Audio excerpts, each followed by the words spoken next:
Alright. Welcome back to Nick Lenz Comic Corner Classic, less known classic. This episode number 2488 and Doubleshot number 2382. Now, first up, we have the second to last series technically left to talk about for Deadpool and some issues of Web of Spider-Man. Yep. First up is Cable and Deadpool Volume 1, If Looks Can Kill. This collects the first 6 issues of the Cable and Deadpool series. Now, a series that lasted for 50 issues. Yep, 50 issues. You have Famous Caesar writing all 6 issues. For the first 2 issues, it is Mark Brooks, Shane Law, Chris Simmons, and that's it. 3 through 6 is Patrick Zurcher. Yes, we also and apparently the cover art is for this book. For his book, this book is done by Rob Liefeld. Well, he does the first 4 issues. Mark Brooks does issue 5. Issue 6 is Patrick Zurcher. Yes. Now, mostly put, this whole book is basically about the partnership of Cable and Deadpool. So, Deadpool is hired and wearing this skin cover thing. Yeah, and basically hired with some monks. And the way the Caesar writes is basically, it's like a Deadpool story, and then Cable gets involved somehow. You see Cable meditating. I will get to one of those weirdest moments of the whole book, because Deadpool has this thing covering up his own skin. He fights with various people. Yep. And then finally, you have Cable seeing Deadpool again. I believe this is the first time these two have seen each other since probably X-Force number 3. That's probably the last of these two probably saw each other. And of course, they use his mind thing to blow up Deadpool's brain, and doesn't work. He heals up right away. And of course, he gets shot at. And of course, then we have this scene where you have this red hair woman. Yeah.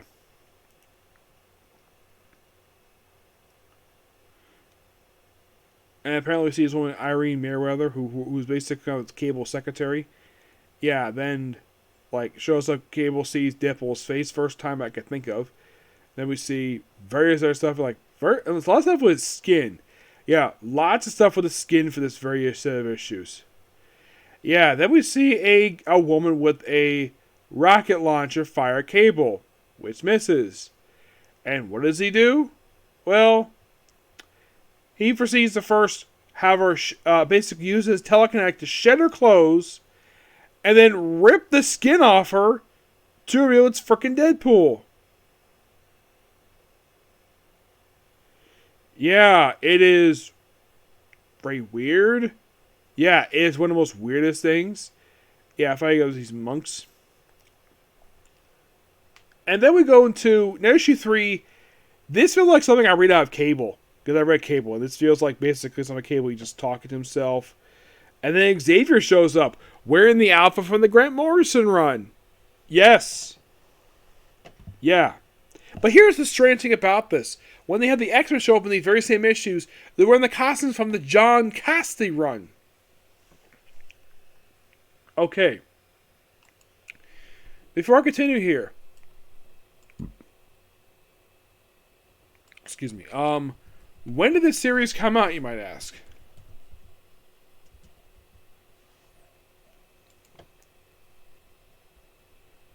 Well, came out in May of 2004. Yep, that's when the series came out. And it lasted for 50 issues. Yep. And by the way, this actually is the first of mostly put there's actually 8 volumes, so I only got 7 on here. I'll probably get a chance to review the rest later at some point. Yeah, definitely. And I'm definitely looking forward to it.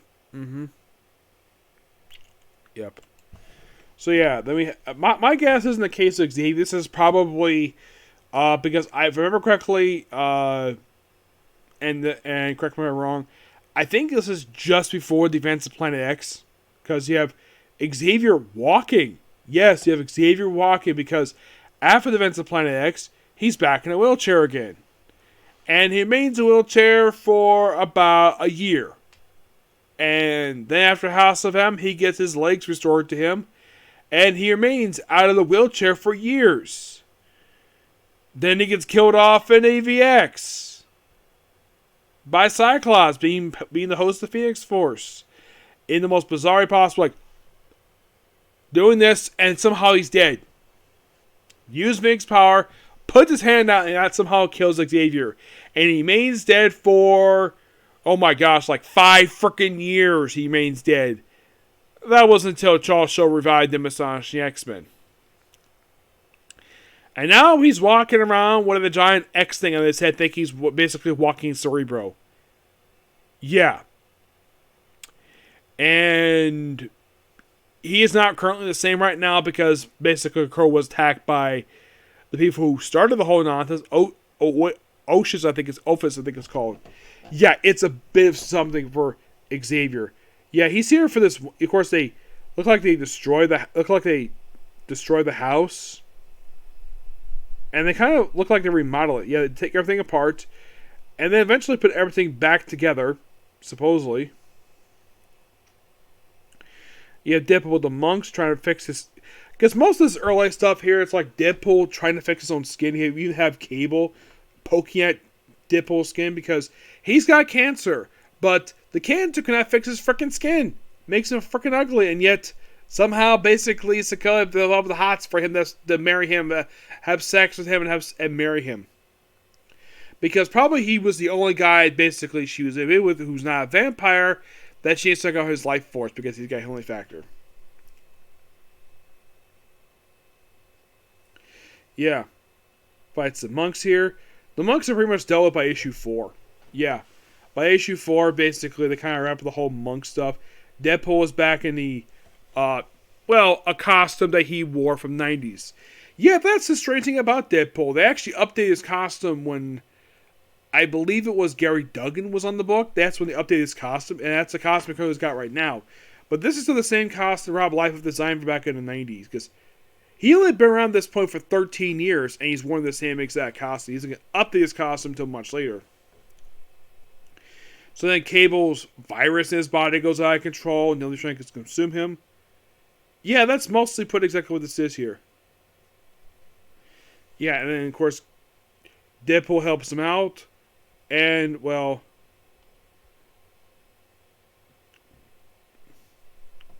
yeah, and they try to tell him, of course, he does get fixed, don't worry. This is like Deadpool ripped apart. He does get fixed. He gets mostly restored, but not fully. Yeah, and of course, Deadpool's got the cool face. Cable takes out this company-ish. And moves everything out of space and takes it to the monks.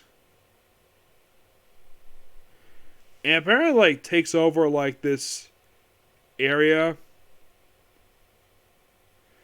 Oh, by the way, issue 6, I believe this is the issue where the X-Men show up. Yeah, I think it's also when Cable starts his own country. Providence. And, of course, Nick Fury's here. Yep, gotta love how he's drawn here, where basically he's got a freaking six-pack. Yeah, he's establishing his own country here. That's mostly what issue 6 is.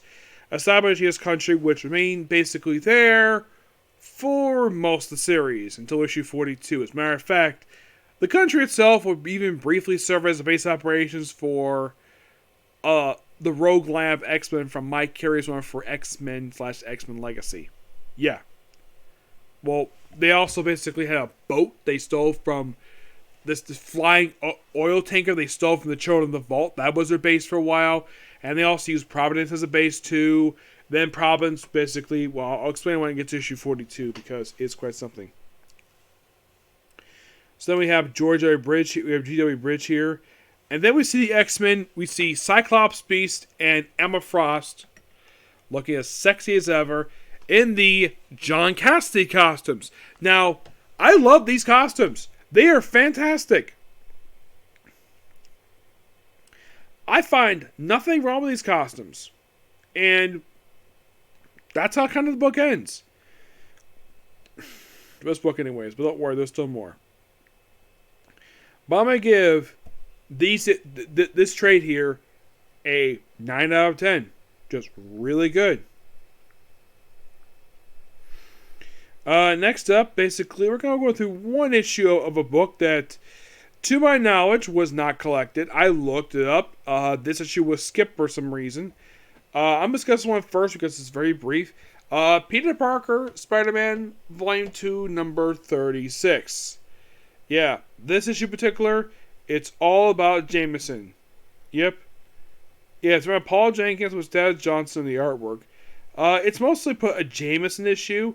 It's all from the point of view of Jameson. That's mostly put what this issue is. And of course, by the end of the issue, he's being Spider-Man. But now let's talk about the Web of Spider-Man issues. Now, here's kind of the thing. There will be, like in the case of Spectacular Spider-Man, there will be some issues I will be skipping. Yep, skipping. Mainly because, basically, I've discussed those issues already. So, there's that. Now, what am I discussing here? Well, I am discussing issues 7 through... I think it's like 7 through 16. Actually 7 through 17. And 19 to 21. Along with the first 2 annuals for the series. First issue. Now, these issues are compared from like late 1985 to about late 1986. Basically, kind of the first year of Web of Spider-Man. First issue, Spider-Man takes on the Hulk. Yeah, and this issue starts out really weird. We have Peter going to see Jameson, where he's in his underwear, and the villains is Wolverine in the office, and Jameson is the Hulk. It's a whole dream sequence issue. It's really weird, but I found it quite interesting. Now, like in the case of Spectacular Spider-Man, this one kind of would follow some stuff happening in the main Amazing Spider-Man book. Yeah. Then we have it where issue number 8. We have like this issue, I think in the following issue, is all about the Smithville Thunderbolt. Yeah, it's this minor superhero who's only in these couple issues. Yeah, he's in issues 8 and 9.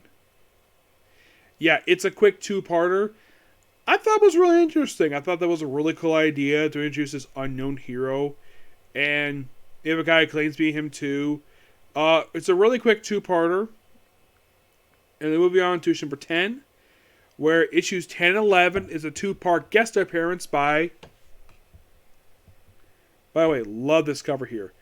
By Dominic Fortune. Yep, Spider-Man teams with him for a couple issues. Really cool. Loved it. And issue... Oh, come on. Seriously. Come on. Thank you. Come on. Try this again, please. Thank you. There we go. Okay, so... So basically, yeah, Peter's apartment has been destroyed. I think this happened... Now, by the way... Dave Michelini he's one of the writers in these issues along with Peter David. Mm-hmm.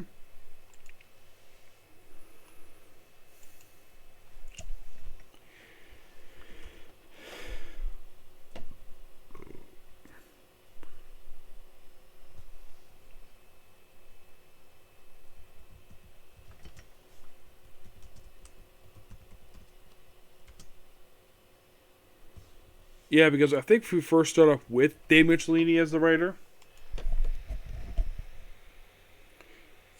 Actually, first we started Peter David. Mm-hmm. Yep. Let me take a look here. I think Peter David for these issues.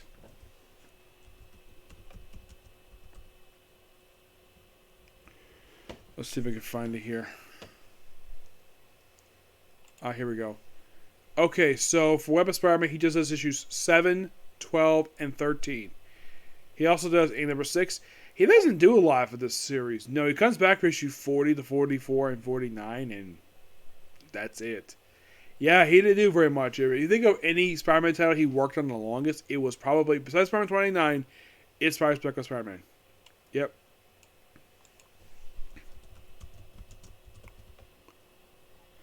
But what about Dave Michelini? Well, excuse me, Dave Michelini would do issues 8, 9, 14, and 20, and that's published here. You're thinking, okay,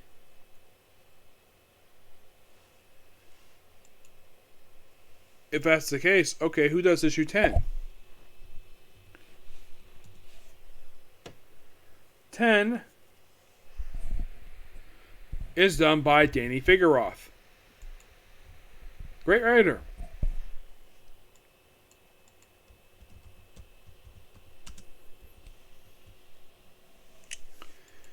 Yeah.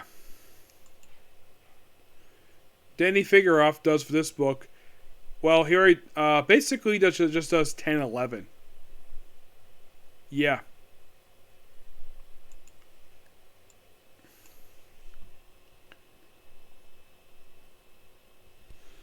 '12 is back to period Dave with Sal Bushman the artwork. But mostly put everything else here is done by Dave Michelini. But what about issue 21? Well, 21 is, if I get things to go here, that's done by Larry Lieber, who does the artwork as well. Yes.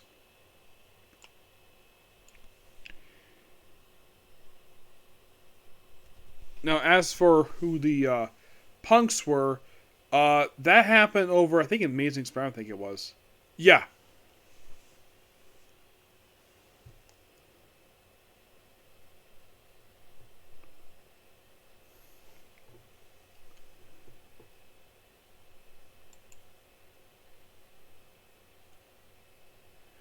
I think it had roughly around 271-ish. That's basically... Yeah, and Mrs. Miggins basically helps here too. Now, 13 is basically Spider-Man going after Jameson and basically ranting against him for basically about stuff. And then we have Spider-Man taking on Black Fox, issue 14. 15 is the first appearance of Chance. Who is Chance, you might ask? Why, he's a minor villain. No, seriously. He is not that known a villain. Like, only hardcore fans know what the heck this guy is. Because, here's the thing. After this one issue, he popped up in Daredevil, and he's been an occasional Spider-Man villain over the years. His most recent appearance actually issue of Wolverine. Yes. But he's not the only one who actually makes first appearance issues. Oh no. We'll talk about it in a minute. 16, basically a Spider-Man who's missing in action. Yeah, I'll have Magma in here too.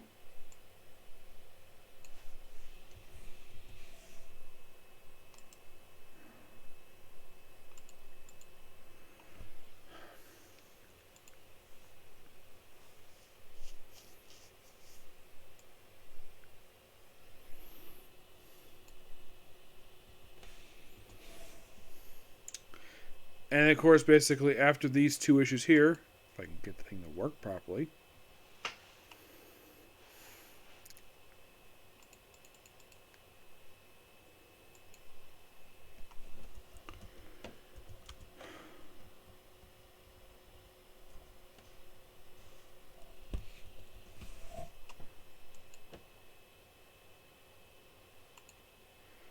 Meg himself basically was a character who previously appeared in the pages of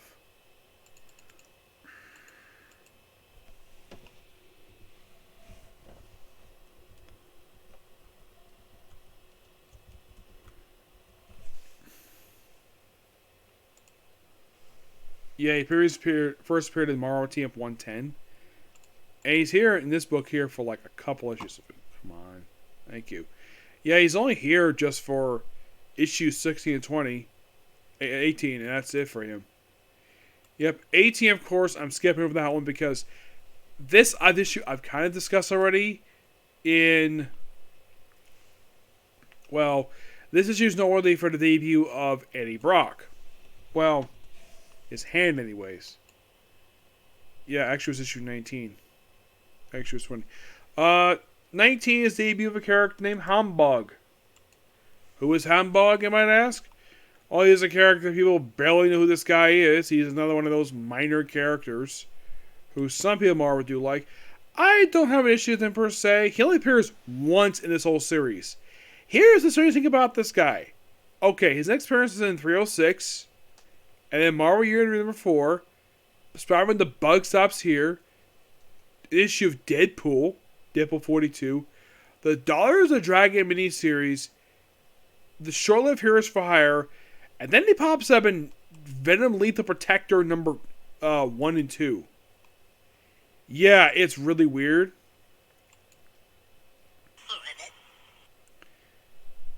And number 2 basically teams up with the mutants with Warlock, taking the ALA, the Animal Liberation Army. Really interesting idea. Nothing really wrong with that. Nope, not really. But what about issue 20, you might ask?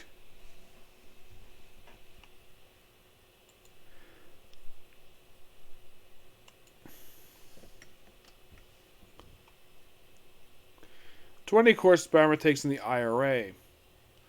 And then 21, of course, he basically takes in a guy called Ron Corbett. Yeah, with just an impersonator of his. Yeah. He was wearing a red Spider-Man suit. He's only here for this one issue. And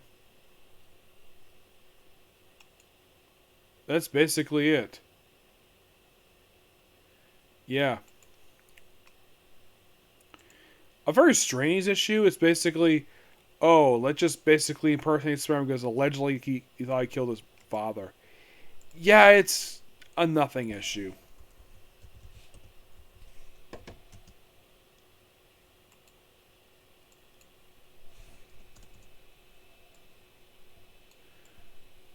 But what about the first annual, you might ask?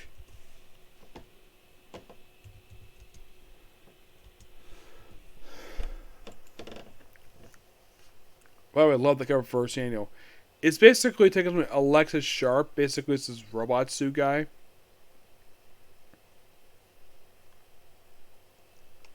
Yeah, it's a really fun issue. I found it to be really cool.